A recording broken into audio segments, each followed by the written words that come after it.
नमस्कार.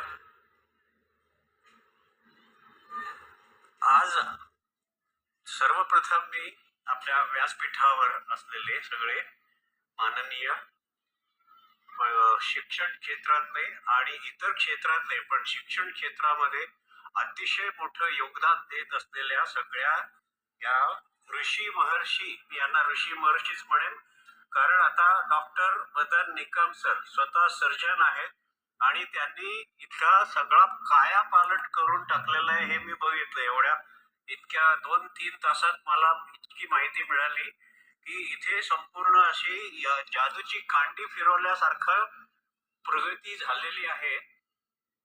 श्रीयुत प्रकाश okay sir, Amritbhai Doshi, Vikrant Sapre, माय school friend Amol Kulkarni.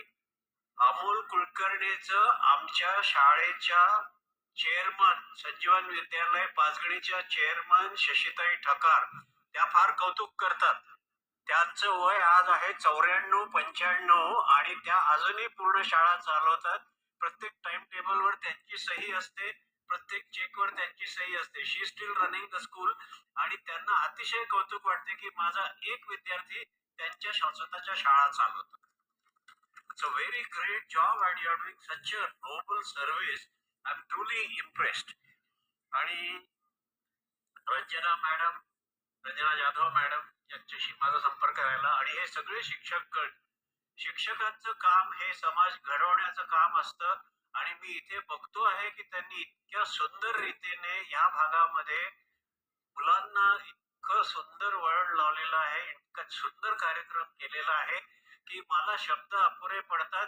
पुण्या मुंबईमध्ये देखील तुम्ही इतकी छान तयारी, इतकं छान स्टेज, इतके छान कॉस्ट्युम्स बघायला मिळणार नाहीत. मी खात्री देऊन सांगतो की दिस इज एक्सलन्स, ऍब्सोल्यूट एक्सलन्स. आता मला प्रमुख पाहुणा म्हणून बोलवलं त्यामुळे हा माझा मोठा गौरव झाला आणि माझं भाग्य हे की मला हा असा सगळा सोहळा बघायला मिळाला. आणि तुम्हाला गंमत वाटेल, मला स्वतःला शॉर्ट व्हिडिओज करायची फार आवड आहे. माझे युट्यूब चॅनल आहे दीपक फडणीस. तर तुमच्या पहिल्या 7-8 छोटे छोटे सगळी लहान लहान मुलांचे जे डान्सेस होते, मी 15-20 सेकंदाचे शॉर्ट व्हिडिओ करून ते युट्यूबवर पोस्ट पण केले ऑन द स्पॉट आणि त्याला 1000 पेक्षा जास्ती व्ह्यूज ऑलरेडी झालेले आहेत. So your performance is getting across to the whole Maharashtra. आता मला महत्वाच्या गोष्टींबद्दल बोलायचं आहे. First, hats off to all of you people. आता प्रमुख पाहुणा म्हटला की काहीतरी एक संदेश द्यायला पाहिजे, तर मला संदेश द्यायला आवडेल विद्यार्थ्यांना. पण संदेश आणि भाषण आणि उपदेश याचा सगळ्यांनाच कंटाळा असतो, कोणालाही उपदेश आवडत नाही. म्हणूनच बऱ्याच वेळेला मुलं 10वी-11वीला पोचली की आई वडिलांपासून दूर जातात. का? कारण आई वडील सारखा उपदेश करतात. तर उपदेश म्हटलं की माणसाचे पहिले कान बंद होतात. तर इथे मी उपदेश करायला अजिबात उभा नाहीये, हे लक्षात घ्या. पण मुलांनो, सगळ्यांनी कान देऊन ऐका. मी एक गोष्ट सांगणार आहे. गोष्ट म्हटलं की कान टवकारतात ना, तर आणि ही गोष्ट आहे जपानी माणसांची. तर एक जपानी माणूस आणि एक अमेरिकन माणूस, हे दोघं जण जंगलात गेले होते. मित्र ते दोघं.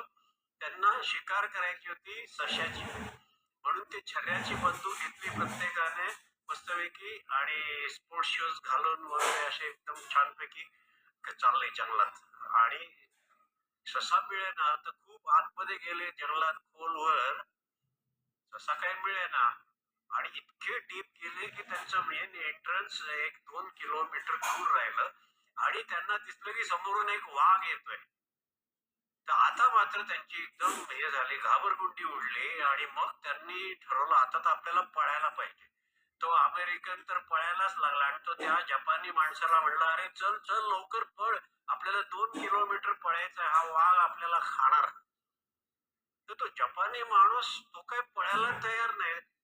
तो खाली बसला एका दगडावर आणि त्याने त्याच्या सॅक मधनं एक चांगले स्पोर्ट्स शूज काढले आणि तो ते पायात त्याचे शूज घालायला लागला. तर अमेरिकन माणूस चक्रावला आणि तो म्हणे, अरे तिथे वाघ आहे आणि तू काय आपल्याला एवढं पळायचं काय करतोयस तू? तर तो जपानी माणूस काय म्हणला ते महत्वाचं आहे, ते ऐका.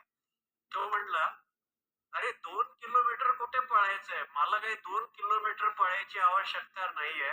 मला तुझ्यापेक्षा फक्त 10 फूट पुढे मी राहिलो तरी बस झालं. तर मुलांना लक्षात आली का गंमत?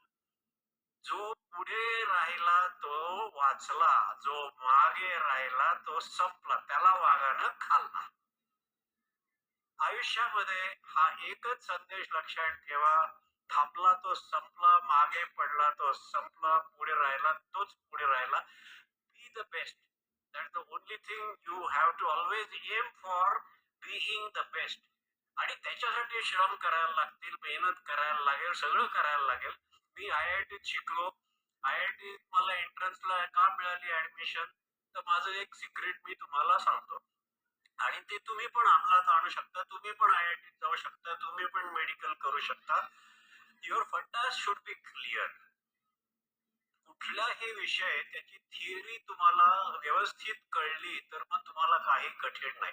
आणि त्याच्यासाठी जर प्रश्न विचारायची गरज पडली तर प्रोफेसरला 4 वेळा थांबवून विचारा की सर हे मला समजलं नाही, मला हे समजावून सांगा. जो एकदा तुम्हाला विषय समजावून नीट त्याचं कळलं की मग तुम्हाला त्याच्यात कधीही काही अडचण येणार नाही. इथेच माझा तुम्हाला जो काय गोष्टीरूप उपदेश द्यायचा होता तो संपला. आणि आता आयुष्याबद्दल आपल्याला थोडस बोलायला पाहिजे, कारण आता 10वीतली मुलं कॉलेजला जाणार, कॉलेज नंतर मग परत प्रोफेशनल शिक्षण, त्यानंतर करिअर. आणि विद्यार्थी दशेत असताना देखील प्रॉब्लेम्स असतातच ना, प्रॉब्लेम्स नसतात का? आयुष्यभर माणसाला प्रॉब्लेम्स ही फेस करायला लागतातच. Life is full of challenges. आणि चॅलेंजेस कुठल्या प्रकारचे असतात तर there are many two two kind of challenges. एक म्हणजे प्रवृत्ती आणि निवृत्तीचा झगडा, किंवा श्रेयस आणि प्रेयस मधला झगडा. प्रवृत्ती निवृत्तीतला झगडा म्हणजे मी हे करू की नको करू, म्हणजे striving I want to do this, I want to do that. माझी अम्बिशन आहे, मला काय काय अचिव्हमेंट्स करायच्या आहेत, मला मोठं बनायचं आहे. तर ठीक आहे, ही प्रवृत्ती आहे, स्ट्रायव्हिंग आहे, which is also good. Without having zeal, without striving you cannot reach anywhere. So striving is very important. At the same time आपला धर्म असं पण म्हणतो की there is something called renunciation किंवा निवृत्ती. तर प्रवृत्ती कुठे असावी, निवृत्ती कुठे असावी, या दोघांमधला बॅलन्स काहीतरी साधायला लागतो. तो बॅलन्स कसा साधायचा? अजून दुसरा एक बॅटल, आयुष्य म्हणजे बॅटल असते, कंटिन्युअस बॅटल आहे. श्रेयस आणि प्रेयसचा झगडा. आम्ही सगळे प्रेयस मध्ये अडकून जातो. जे आवडतं ते आपण करायला तयार असतो. 10 कामं असली तर आपण दिवसात फक्त 3 कामं करणार, त्यातली जी आवडतात ती. जे आवडत नाही ते करत नाही. जे खरं म्हणजे जे काम करायला पाहिजे ते असतं श्रेयस, पण आपण करतो जे आहे ते प्रेयस. आणि मन सारखं प्रेयस कडेच ओढ घेतं. गोड आवडतं, कडू आवडत नाही, खेळायला आवडतं, अभ्यास आवडत नाही. तर श्रेयस प्रेयसची लढाई कशी खेळायची, प्रवृत्ती निवृत्तीची लढाई कशी खेळायची? आणि मग आता इथे मी तुमच्या पालकांकडे पण येणार आहे. कारण आता हा जो मेसेज आहे, हे जे मी सध्या कार्य करीत आहे त्याच्याबद्दलचा हा संदेश आहे की आपण सगळे बघाल की भारतातला जो सगळ्यात मोठा प्रदेश आहे, सगळ्यात उच्च लेवल स्तराला आहे, तर महाराष्ट्र देश आहे. Maharashtra is number 1 in India. महाराष्ट्रामध्ये देखील मराठी माणूस नंबर 1 आहे. कशामुळे? तर त्याच्या मागे फक्त एक मोठी शक्ती आहे, ती म्हणजे आमची ज्ञानबा तुकाराम संस्कृती.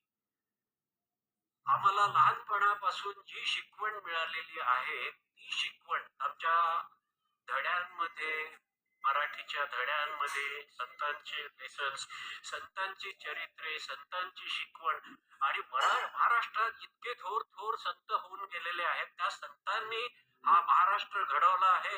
महाराष्ट्रात समाजसेवा करणारी इतकी मंडळी आहेत की ही सगळी संत परंपरेला आसरून विश्वबंधुत्व हे या सगळ्या संकल्पनेमुळे महाराष्ट्र हा भारतात सगळ्यात पुढे आलेला आहे. आणि देशाच्या सगळ्या आपला ग्रॉस नॅशनल प्रॉडक्ट मध्ये देखील महाराष्ट्राचं कंट्रीब्युशन, मुंबईचं कंट्रीब्युशन, मला वाटते मुंबई देशाचा 25% रेव्हेन्यू मुंबई मिळवून देते. हे जे सगळं झालेलं आहे आमच्या संतांच्या शिकवणीने झालेलं आहे. आणि वारकरी पंथ, तुम्ही बघाल की वारकरी माणूस हा सुखी समाधानी असतो. त्याच्याकडे काय असेल काय नसेल याची त्याला पर्वा नसते, पण तो आयुष्यात सुखी असतो, समाधानी असतो. मला डॉक्टर निकम म्हणले की माणसाला आनंद आणि समाधान यातला फरक शिकवायला पाहिजे. आणि तुमच्या शाळेत ते शिकवतात की समाधान म्हणजे काय, हसणे आणि समाधान. फार सुंदर तुमच्या शाळेतल्या एक एक ज्या ज्या कल्पना आहेत मला त्यांनी सांगितल्या, मला त्या फार आवडल्या. तर वारकरी पंथामध्ये हे जास्ती शिक्षण मिळतं. हा समतोल कसा साधायचा, श्रेयस आणि प्रेयस मधला आणि प्रवृत्ती आणि निवृत्तीतला झगडा, ह्याच्यावरती कशी लढाई करायची. तर जे लोक ज्ञानेश्वरी वाचतात किंवा संतांचं लिटरेचर वाचतात, संतांचं कोणी दासबोध वाचतो, कोणी एकनाथी भागवत वाचतात, कोणी तुकारामांची अभंग गाथा वाचतात, तर जगद्गुरु संत तुकाराम महाराज, वारकरी लोक सगळे तुकाराम महाराज म्हणताना आधी जगद्गुरु म्हणतात. कारण तुकाराम महाराजांनी गाथेमध्ये जे लिहिलेले आहे ती शिकवण या संपूर्ण जगासाठी उपयुक्त आहे. आणि अनफॉर्च्युनेटली 375 वर्ष ही शिकवण मराठीमध्येच राहिलेली, ती जगापर्यंत नीट पोचली नाही. काही भाषांतर झालेली आहेत बऱ्याच थोड्या मोठ्या प्रमाणामध्ये. काही लोकांनी 100 वर्षापूर्वी पण भाषांतर केलेली आहेत गाथेची, पण त्यांनी तो अभंग आणि त्याचा अर्थ असे एकत्र न करता वेगळीच नुसती भाषांतर छापली. त्याच्यामुळे ती जास्ती लोकांना वाचली गेली नाही, तो जगापर्यंत संदेश पोहोचला नाही.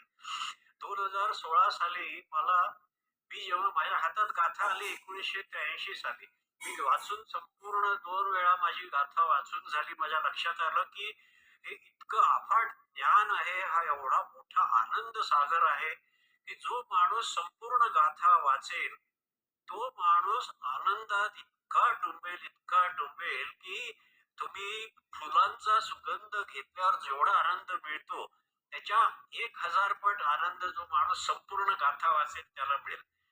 जितके प्रत्येक मराठी माणसानं निश्चय करावा की विवरणासहित गाथा विकत घ्यावी, मराठीतली गाथा वाचावी आणि माझ्या बोलण्यातली प्रचिती घ्यावी. ही गाथा ही अतिशय वाचण्यासारखी आहे, परंतु लोक फार वाचत नाहीत, फक्त पारायणाची गाथा घेतात. पारायणाची गाथा घेतली तर त्याच्यातनं तुम्हाला 25-30% अभंगांचा अर्थ समजेल, बाकीच्यांचा अर्थ समजणार नाही. त्याच्यासाठी विवरणासहित गाथा घ्यायला पाहिजे. पण प्रत्येक मराठी माणसानं संपूर्ण गाथा वाचायला पाहिजे असं माझं प्रांजळ मत आहे. तर मला तेव्हा वाटायला लागलं की तुकाराम महाराजांची शिकवण जगाला पण किती उपयुक्त होईल. तर त्याच्यासाठी हे थोडस इंग्रजीत भाषांतर करूया आपण. आणि मी सुरुवात केली 50 किंवा 25 अभंगांचं भाषांतर करायसाठी म्हणून युट्यूब आणि फेसबुक वर सुरुवात केली. पण नंतर मग असं झालं की मला एकानं मोटिवेट केलं की तुम्ही संपूर्ण अभंग गाथा भाषांतर करा. तर मी ते सगळी करायला सुरुवात केली आणि जगातून अनेक ठिकाणून मला खूप लोकांचे धन्यवाद आले की सर तुमच्यामुळे तुकाराम महाराज काय लिहिले, त्यांनी काय लिहिलंय मराठीत ते आता आम्हाला कळायला लागलंय. तर आता माझी काही पुस्तकं त्याच्यामुळे पब्लिश झाली आहेत.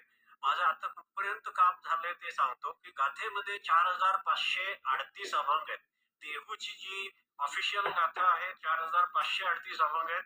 मी 2016 साली सुरुवात केली. आता माझी 2620 अभंगांचं भाषांतर झालेलं आहे. म्हणजे 58% गाथा भाषांतरित झाली आहे आणि त्याची पुस्तकं एका मागोमाग निघतील. आता आम्ही 300 अभंगांचे एक एक पुस्तक असं सुरुवात केलं. खंड, पहिला खंड, दुसरा खंड, तिसरा खंड, तर आता 3 खंड प्रकाशित झालेले आहेत. म्हणजे 900 अभंग तुकाराम महाराजांची, 20% गाथा आता सगळ्या जगाला उपलब्ध आहे. पण ह्याच्या आधीपासून पण फेसबुक वरती 1080 अभंगांचे अर्थ ऑलरेडी पोस्ट झालेले आहेत. आणि सांगायला आनंद वाटतो की तामिळनाडू मधल्या अनेक लोकांनी मला खूप धन्यवाद दिले आणि तिकडे अभंग सप्ताह होतो. तिकडे मठ आहेत, प्रवचन कीर्तन शिकवणारे तुकाराम महाराजांचे भक्त आहेत. जानेवारीमध्ये चेन्नईमध्ये एक अभंग महोत्सव होणार आहे. एवढंच नाही, युरोपमध्ये इंचगिरी संप्रदाय म्हणून एक मोठा संप्रदाय आहे. तो खूप प्रमाणात पसरलाय.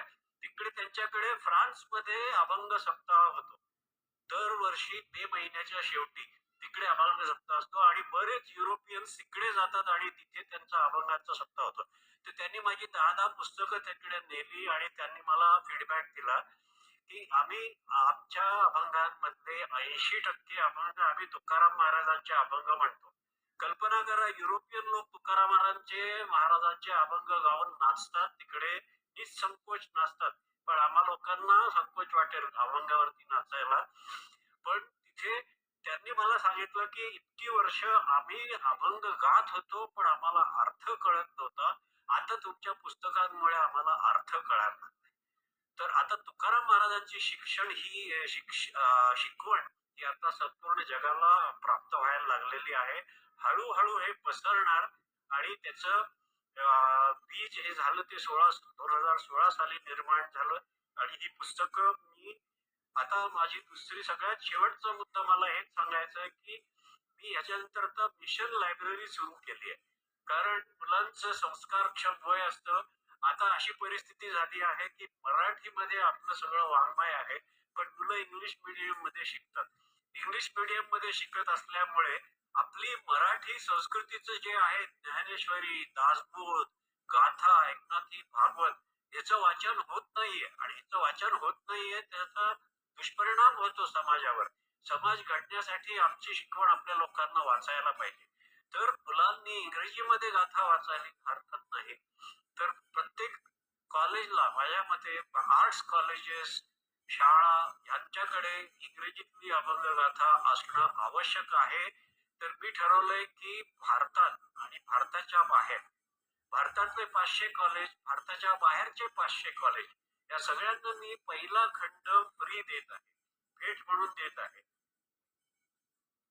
कारण त्यांना कळायला पाहिजे की गाथा आता इंग्रजीत उपलब्ध झालेली आहे.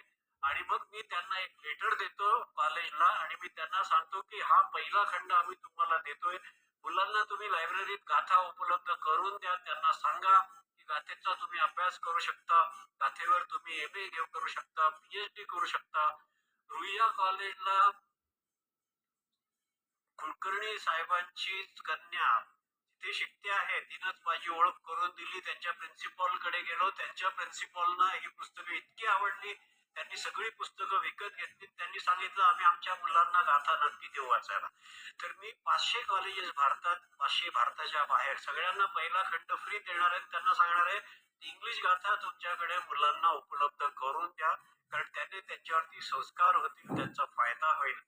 तर याच्यासाठी मला सहकार्य खूप चांगलं अमोल साहेबांकडनं मिळालंय. अमोल साहेबांच्या शाळेला, तुमच्या शाळेला पण मी पहिला खंड फ्री भेट पाठवला तिच्या बरोबर, अनुष्का बरोबर. आणि त्यानंतर तुमच्या ट्रस्टी मंडळींना हे सगळं इतकं आवडलं की त्यांनी खुश होऊन, म्हणजे खूपच आवडून मला त्यांनी चीफ गेस्ट म्हणून बोलवलं. तर तुकाराम महाराजांची कृपा, पांडुरंगाची कृपा की माझ्यासारखा साधा माणूस तुम्हाला इथे चीफ गेस्ट म्हणून बोलवलं झालं. तर thank you very much for calling me here. माझं भाषण मी इथे संपवतो आणि सगळ्यांना परत एकदा सांगतो की आपण मराठी असल्याचा अभिमान असल्यामुळे गाथा मराठीतून तुम्ही सगळी संपूर्ण वाचा. तुमच्या मुलांना म्हणा इंग्रजीतून वाचा, पण तुम्ही मराठी